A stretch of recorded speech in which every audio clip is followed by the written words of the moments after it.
Comtoise Radio, l'actu dans les Vosges saunoises. Bonjour, dans l'actualité de ce mardi 16 juillet, porter la flamme olympique est un événement qu'on ne vit qu'une seule fois dans une vie. C'est arrivé à Amélie Laurent, directrice du périscolaire de Sceaux. Elle l'a porté ce week-end en Côte d'Or à Saint-Jean-de-Laune, vers Beaune.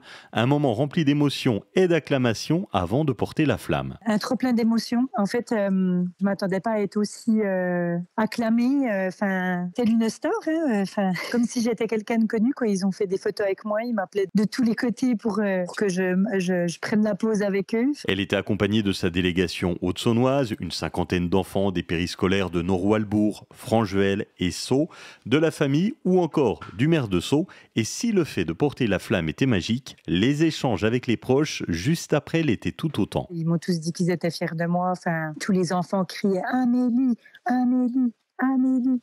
Enfin, voilà, c'était... Même là, j'en ai vu encore ce week-end qui m'ont dit « Mais t'as pas remis ta tenue parce que t'aurais pu encore porter la flamme olympique ». Ben oui, maintenant, c'est fini maintenant. C'était 5 minutes et c'est tout. Non, oui, beaucoup de joie, comme ma maman par exemple, c'est ma fille qui a porté la flamme, quoi.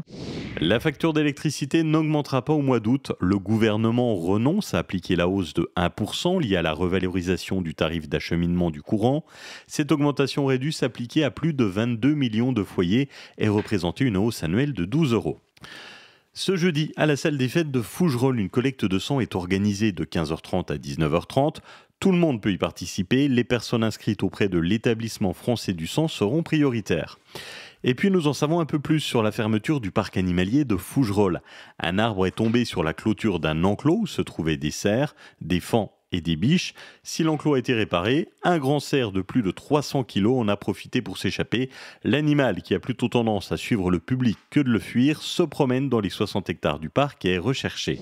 Benoît Poelvoorde joue dans un film dont le tournage se déroule en ce moment dans les Vosges. Et pour l'occasion, l'association Passion Cinéma de Plombières a organisé la diffusion d'un ancien film, Les Émotifs Anonymes. C'était ce samedi au cinéma Majestic de Remiremont en présence de l'acteur.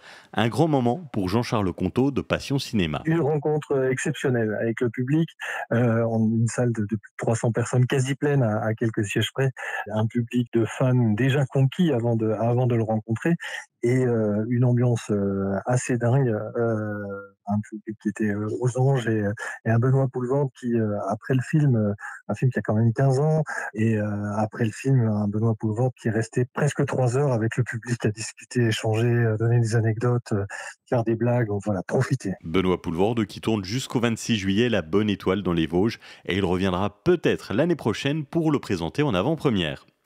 Les billets pour les 2 soirées de la Foire de Lure sont en vente. 29 € pour la soirée dansante alsacienne le vendredi 27 septembre. 49 € la soirée cabaret sur le thème des musiques de film avec le repas dansant. Ça sera le samedi 28 septembre. Passez une excellente journée à midi sur comtoiseradio.fr. Vous retrouvez l'agenda. À bientôt.